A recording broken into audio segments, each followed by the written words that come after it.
children. So we have studied Stokes formula. What is Stokes formula? The viscous drag, the opposing force acting on a spherical body when it falls through a viscous medium. F equal to 6 pi eta RV. Next we have to study terminal velocity of the body. Terminal velocity. What is meant by terminal velocity? When a body falls through a viscous medium, we know viscous drag is acting on it to opposite to the motion of the body. And you know which are the other forces acting on the body? Weight of the body downwards. One more force is acting on the body. What is it? For example, when you take water from a well, or not for that, you can take a cup of water. We might have observed, you consider bucket containing water, and when the cup of water, when you take a cup full of water, and when it is inside the bucket containing water, the cup is there, cup is having water, and it is well inside the bucket containing water. And when you lift that cup of water inside the liquid, it is easy. But when it is taken out, when it is in air, taken out and when it is air, you find it is having more weight. That you might have experienced while taking water from a well. I don't know whether you have taken water from a well. So with a bucket, usually we take water from a well. So when it is inside that bucket, small bucket, which is containing water, when it is inside the well, which is having water, it is easy to lift. But once when it is outside the water, we find it difficult to lift the water. Understand? So what is the meaning of that? Viscous drag is more in water than in air. Air viscous drag is less, that's why it is easy to lift that bucket containing water. But when liquid, that you know, when that bucket of water is inside the well containing water, that you find it difficult because viscous force acting on that bucket of water is more, motion of the body. Here that bucket containing water is the body. So that liquid exerts more force than air. Viscosity is more for water than air. Air is viscosity is very small. Okay. So here, when a body falls through a viscous medium, weight of the body is acting downwards, and we know viscous force is acting upwards. Viscous force is opposite to the motion. Viscous force is acting opposite to the motion. Now we told about the two forces. One more force is there. What is it, you know? That is upthrust.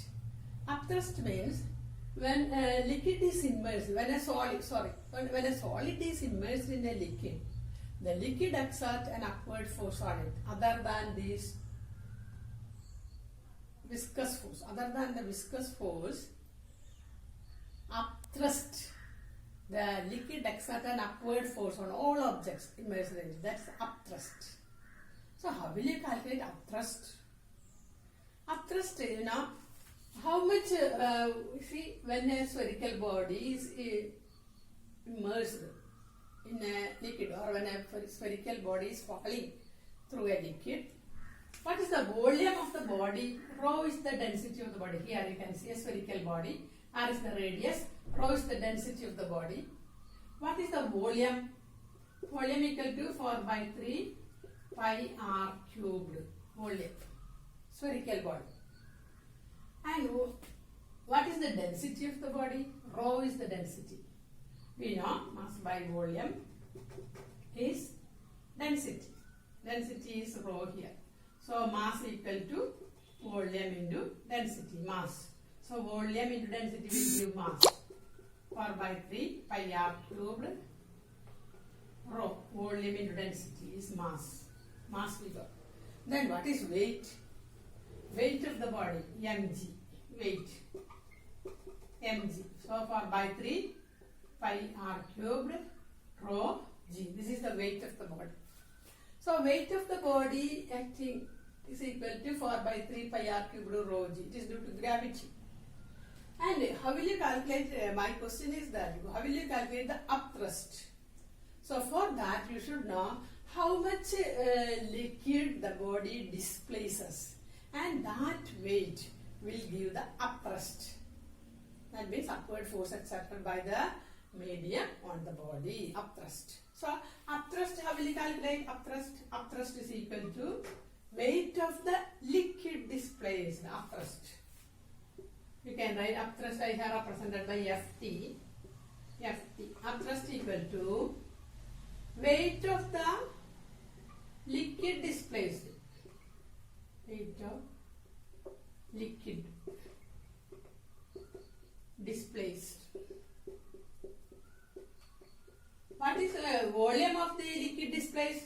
Body is having a volume 4 by 3 pi r cubed.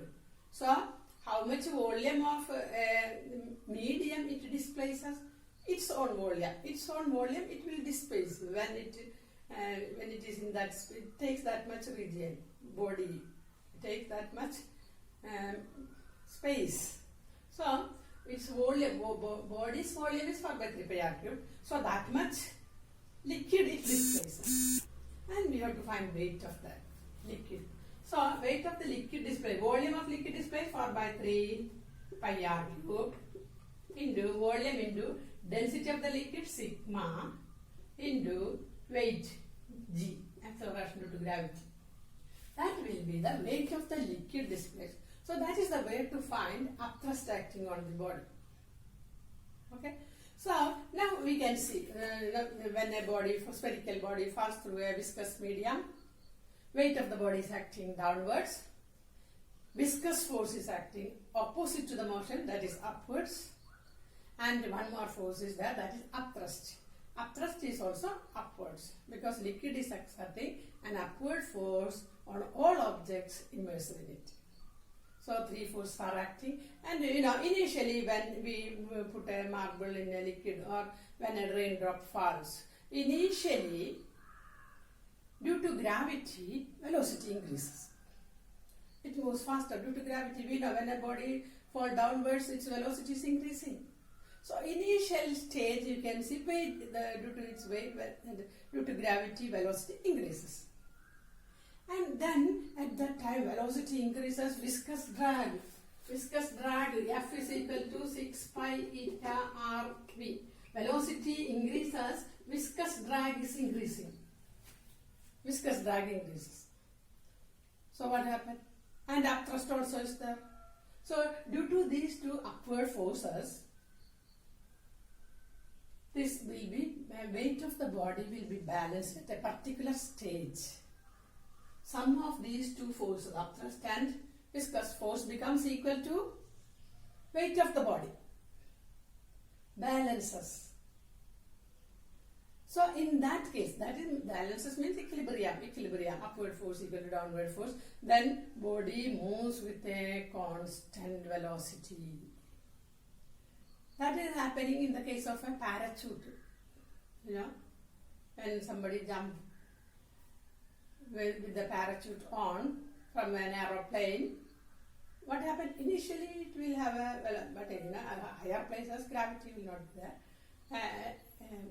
Less, it will be less. So it falls downwards due to gravity, and initial state velocity increases, but after some time you can see it is moving with a constant velocity. No acceleration there because net force is 0. The weight of the body is balanced by these two forces, upthrust and viscous force. So body moves with a constant velocity. That constant velocity attained by the body, that maximum constant velocity attained by the body when it falls through a viscous medium, that is known as terminal velocity of the body. So now we got the expression, now we can derive the expression for terminal velocity. So terminal velocity, we can derive its expression. So first the three forces acting we can write in equilibrium. What happened? In equilibrium. In equilibrium what happened? These two forces, sum of these two forces becomes equal to weight of the body. So we can write W equal to Ft, force upthrust, Fv plus weight is mg actually, that we have calculated weight of the body for 3 pi r cubed rho g. Pi r cubed rho g equal to upthrust also we have calculated for 3 pi r cubed sigma g.